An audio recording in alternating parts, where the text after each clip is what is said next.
पुण्यात डंपरने 9 जणांना चिरडले, 3 जणांचा जागीच मृत्यू. मृतक अमरावती येथील. पुण्यात काल रात्री फुटपाथवर झोपलेल्या लोकांना डंपरने चिरडले. या अपघातात 3 जणांचा मृत्यू झाला असून 6 जण गंभीर जखमी झाले आहेत. मृतांमध्ये 2 निष्पाप मुलांचाही समावेश आहे. पुण्यातील वाघोली शहरातील केसनंद फाटा परिसरात मध्यरात्री 12:30च्या सुमारास हा अपघात झाला. डंपर चालक मद्यधुंद अवस्थेत असल्याचे सांगण्यात येत आहे. जखमींना ससून रुग्णालयात दाखल करण्यात आले आहे. अपघातात जखमी झालेले सर्व मजूर आहेत. रविवारी रात्री ते अमरावतीहून कामानिमित्त आले होते.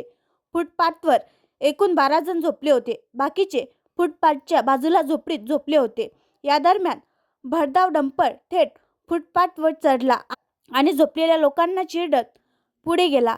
आरडाओरडा ऐकून लोक धावत आले आणि अपघाताची माहिती पोलिसांना दिली. पोलिसांनी घटनास्थळी येऊन मृतदेह ताब्यात घेतले.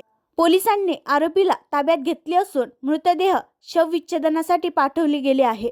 जखमींची प्रकृती अजूनही धोक्याबाहेर आहे. आरोपी ड्रायव्हरची वैद्यकीय तपासणी करण्यात आली आहे, जेणेकरून घटनेच्या वेळी तो दारूच्या नशेत होता की नाही हे कळू शकेल. या अपघातात 22 वर्षाचा विनोद पवार याचा मुलगा विशाल, रितेश पवार यांची एक मुलगी वैभवी आणि रितेश पवार यांचा 2 वर्षाचा मुलगा अशी या अपघातात मृत्युमुखी पडलेल्यांची नावे आहेत.